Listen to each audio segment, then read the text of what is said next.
আসসালামু আলাইকুম এসএসসি 28। আশা করি তোমরা সবাই ভালো আছো। তো আমার ক্লাস 9 এর পোলা পান কি অবস্থা তোমাদের? তো তোমাদের ওই যে একটা থাকে যে ভাইয়া খালি 10 নিয়ে মারামাতি করেন, 10 নিয়ে ওদেরকে সময় দেন, এরপর কি বলে এইচএসসি কে সময় দেন। আমরা কি আপনার স্টুডেন্ট না? অবশ্যই ভাই, তোমরা সবাই আমার স্টুডেন্ট। তাহলে তোমাদের কোনো চিন্তার কারণ নেই, ভাইয়া আসি তো, ভাইয়া তোমাদের গাইডলাইনও আসি। সো এখন আসো, তোমাদের এই যে কয়েকদিন পর অর্ধবার্ষিক এক্সাম, আশা করি এই 28 তারিখ 25 তারিখের দিক থেকে অনেকের কি অনেক স্কুলেই, বেশিরভাগ স্কুলে, অনেক স্কুল বাদ দিলাম, বেশিরভাগ স্কুলে কি তোমার অর্ধবার্ষিক এক্সাম শুরু হয়ে যাবে। তো এই যে অর্ধবার্ষিক এক্সাম, এইটার মধ্যে আসলে তুমি কোন ভুলগুলো আসলে করবা না, কোন ভুলগুলো করবা না, বা কোন ভুলগুলো করলে পরে গিয়া ভুগবা, পরে গিয়া ভুগবা, এই জিনিসটা নিয়ে ভাই একটু কি তোমাকে গাইডলাইন দিব। এবং তুমি কিভাবে প্রস্তুতি নিবা, কি কি পড়লে এখন ভালো হয়, কিভাবে পড়লে তোমার হচ্ছে পরের যে বার্ষিক পরীক্ষাটাও ভালো হবে, এইটাও ভাইয়া বলে দিচ্ছি। ঠিক আছে? তো এখন চলো, প্রথমত এসএসসি 28 তোমরা যদি ভাবো ক্লাস 9-এ আসলে উইরা বেড়াবা ঘুরা বেড়াবা, তাহলে এটা আসলে তোমাদের নিজের পায়ে একটা কুলারি মারতেছো। কারণ যে বান্দার 9-এ মনে করো উইরা বেড়ায় ঘুরা বেড়ায়, ওর যায় এমন না যে ও আর জীবনে পারবে না, বা এমন না যে ওর জীবন ধ্বংস। আমি এটা অবশ্যই বলবো না যে তুমি যদি এখন ঘুরে বেড়াও, তুমি যদি এখন রেজাল্ট খারাপ করো, তাহলে তোমার পুরো বিচ্ছিরি অবস্থা হয়ে যাবে, তুমি জীবনে মরে যাবা, বা তুমি হচ্ছে আর জীবনে কামব্যাক করতে পারবা না। এটা একটা ভুল কথা। কামব্যাক অবভিয়াসলি পসিবল, বাট কথা হচ্ছে কতটা স্ট্রাগল করে কামব্যাক করতেছো। দেখা গেল তুমি এখন 9-এ উইরা বেড়াইছো, অর্ধবার্ষিক একটা পরীক্ষা খারাপ আসছে, তখন নামটা আমার খারাপ হবে না তোমার খারাপ হবে? বা তখন তোমার আম্মু আমাকে ধরবে না তোমাকে ধরবে? অবভিয়াসলি তোমাকে ধরবে। তোমার বাইরে যাওয়া বন্ধ করে দিবে, তোমার টিভি দেখা বন্ধ করে দিবে, তোমার খেলা দেখা বন্ধ করে দিবে, খেলাধুলা বন্ধ করে দিবে। এবং কি সব সব কথা বাদ ভাই, তুমি এখন যথেষ্ট ম্যাচিউর। যথেষ্ট ম্যাচিউর মানে কি, তুমি এখন একটা ক্লাস 9-এর, তুমি এখন মাধ্যমিক পর্যায়ে আসো। তো এই যে মাধ্যমিক পর্যায়ের একটা স্টুডেন্ট, তো তোমার নিজের একটা মান সম্মান আছে না? তো তোমার রেজাল্ট খারাপ হলে কি তোমার মান সম্মানে একটা হানি আসবে না? তো এই জিনিসটা কিন্তু কি করতে দেওয়া যাবে না। তো এই জন্য আমরা অর্ধবার্ষিকে দেখো, অন্য টাইম তুমি যা মন চায় তা করছো, আমি তোমাকে জাস্ট বলবো তোমার ক্লাস টেস্ট এবং অর্ধবার্ষিক পরীক্ষা, এই দুইটা পরীক্ষার টাইমে তুমি সিরিয়াসলি পড়ো, তাইলেই তুমি 9-এ অনেক ভালো রেজাল্ট করতে পারবা। তোমার আমি বলবো না যে একেবারে অল টাইম তুমি সিরিয়াসলি পড়ো, না ভাই, অল টাইম সিরিয়াসলি পড়া লাগে না। লাইফটাকে এনজয় করো, প্লাস পড়ালেখাও করো। কিন্তু এর মাঝখানে এটা করলে হবে না যে লাইফ খালি এনজয় করতে আসো বা পড়ালেখা খালি করতেই আসো। দুইটাকে ব্যালেন্স রাখতে হবে। ঠিক আছে? এবার আসো যে অর্ধবার্ষিক পরীক্ষায় কী ভুল করা যাবে না ভাই, কী এমন আছে? মেন কথা আমি তোমাকে একটু বলতে পারি, তোমাদের মধ্যে অ্যাটলিস্ট 45% পোলাপান অর্ধবার্ষিক এক্সামে ফেল করবে। এটা কথাটা খারাপ লাগলো, আসলে সত্য। এবং তুমি যে দেখতেছো, আই থিঙ্ক তুমিও ফেল করার কাতারে পড়তে পারো, যদি কি না তুমি কি কাহিনী না করো। কি কাহিনী? ফেল করার একটা বড় বড় রিজন হচ্ছে যে তারা সিরিয়াসলি পড়ে না, বা যেই জিনিসটা পড়া লাগবে সেটা পড়ে না। এইটা কিন্তু একটা বড় কথা।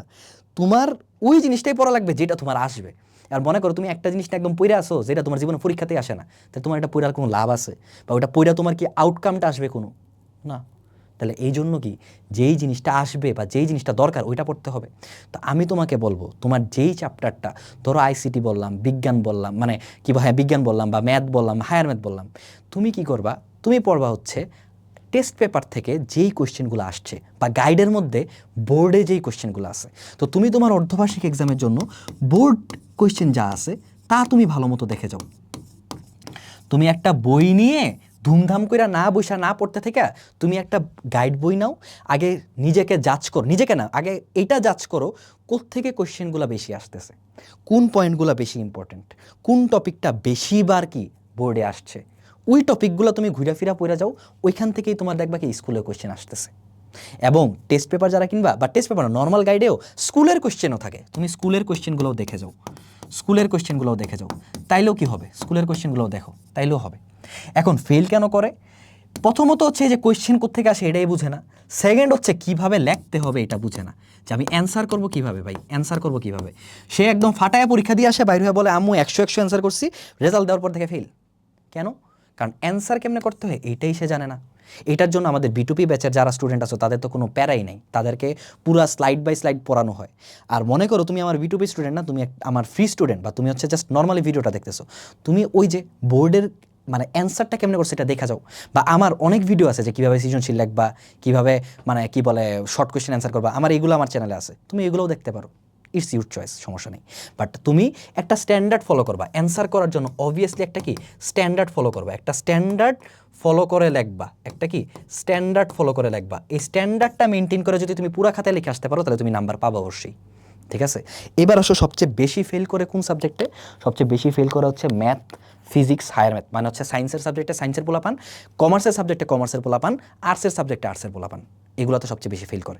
তাহলে এইটার মধ্যে ভাইয়া কেমনে আমি ঠেকাইতে পারি ফেলটা? তুমি সব পড়ার দরকার নেই।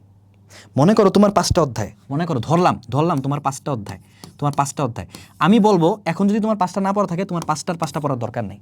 তুমি এই 5টার মধ্যে অ্যাটলিস্ট 2টা একদম A to Z পড়ো, পড়ো, 2টা A to Z পড়ো, আর আরও একটা তুমি মনে করো 70% পড়ো, 70% পড়ো। এই 2টা যদি তুমি ফলো করো তাইলেও তুমি কি ফেল করবা না, তুমি পাস করবা, তুমি অবভিয়াসলি পাস করবা। এই 2টা তুমি যদি ফলো করো, তুমি 2টা চ্যাপ্টার একদম ধুমায়া পড়ে যাও। আমি কেমনে ভাগ করছি জিনিসটা বুঝতে পারছো? যে তুমি মনে করো 5টা চ্যাপ্টার, 5টার মধ্যে 2টা ভালো মতো পড়ো, একটা হচ্ছে 70% পড়ে যাও, তাহলে তুমি পাস করবা। এখন আসো ভাই আমি পাস না, আমি একটা ভালো রেজাল্ট করতে চাই, তাহলে তোমার লাগবে কি জানো? অ্যাটলিস্ট 4টা চ্যাপ্টার তুমি A to Z পড়ে যাও, আর একটা চ্যাপ্টারে তুমি রিস্ক নিতে পারো। একটা চ্যাপ্টার মনে করো এই চ্যাপ্টারটা তুমি বেসিক থেকে পারো না, একটা জিনিস তুমি বেসিক থেকে না পারলে কখনো অ্যান্সার করতে পারবে না ভালো মতো, যতই তুমি পড়ো না কেন। তো তুমি মনে করো একটা চ্যাপ্টার বেসিক থেকে পারো না, ওইটা বাদ দাও, যেগুলো তুমি মোটামুটি বেসিক থেকেও পারো, এখন থেকেও তুমি যদি প্রস্তুতিটা নাও, তুমি কি পারবা। তো তোমার কাছে কি যেগুলা পারো ওগুলো এখন দেখা, নিউ টপিক না দেখা। তুমি অবশ্যই নিউ টপিক দেখবা না, এখন নিউ টপিক দেখবা না, একদম নতুন টপিক দেখবা না। তুমি এমন টপিক দেখবা যেটা বোর্ডে আসছে, যেটা স্কুলের এক্সামে আসছে, এবং যেটা তোমার মোটামুটি বেসিক ক্লিয়ার। ঠিক আছে, গট ইট? এবার আসো ভাই পড়বো কেমনে, কীভাবে পড়লে ভালো হবে, সবার জন্য আমি যেটা বলি, ভাই সকালে পড়, সকালে না, আসলে ভোরে উঠা পড়ো। তুমি ভোরে উঠা যদি 2 ঘন্টা পড়ো, এটা সারাদিনে 4 ঘন্টার সমান।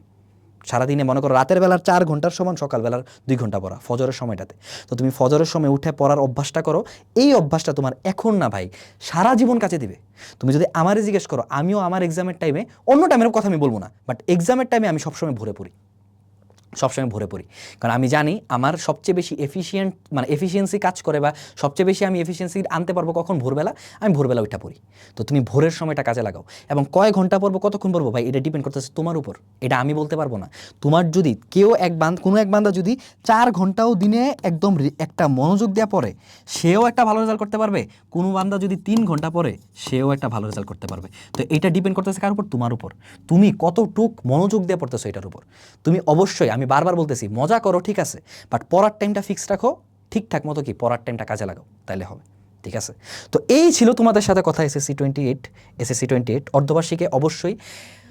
এবং অর্ধবার্ষিক পরীক্ষাটার মাধ্যমে এখন আসলে তোমার আমার এটা বলে লাভ নাই যে একটা ধুমায় পড়ো, বাট এটা বলে লাভ আছে, অর্ধবার্ষিক পরীক্ষাটার মাধ্যমে বার্ষিকের প্রস্তুতিটা বা বার্ষিকের তোমার ফলাফলটা নিশ্চিত করো। কথাটার মানে বুঝছো? মানে আমি বলি, অর্ধবার্ষিক পরীক্ষায় যদি তুমি একটা ধাক্কা খাও, বা তুমি যদি বুঝো যে না আমার পরীক্ষাটা আমার মন মতো হয় নাই, শুনো, নিজের সাথে সৎ থাকো, অন্যের কাছে না, নিজের কাছে সৎ থাকো। তোমার যদি মনে হয় আমি আরও ভালো করতে পারতাম, তাহলে প্লিজ ওই ভালোটা ভাই বার্ষিকে করিস ভাই। অর্ধবার্ষিক তো জীবন থেকে চলে গেছে, বাট বার্ষিক তো আছে, তো অ্যাটলিস্ট বার্ষিকে ওই জিনিসটা করিস। কিন্তু আমি কি বলতেছি, সময় নষ্ট করো না, খেলাধুলা করো, ঘুরা বেড়াও, ঘুরতে যাও, এদিকে যাও ওদিকে যাও, বাট কি পড়ার টাইমটা নির্দিষ্ট রাখো। ঠিক আছে, আর মাঝে মাঝে এমন দিন আসবে, এখন আসলে পরীক্ষার সময় আমার বলে লাভ নেই, পরীক্ষার সময় অবভিয়াসলি অল টাইম পড়তে হবে, বাট নর্মাল টাইমে এমন দিন আসবে যে সারাদিন তুমি পড়লা না, ইটস ওকে, সারাদিন তুমি পড়ো না, বাট যখন তুমি পড়ো তখন কি পড়ার টাইমটা ভালো মতো কি কাজে লাগাও। ঠিক আছে, তো সবাই ভালো থাকো, সবার জন্য দোয়া রইলো, ভাইয়ের জন্য দোয়া করবা। আসসালামু আলাইকুম, আল্লাহ হাফেজ। আবার নেক্সট একটা গাইডলাইনে দেখা হবে।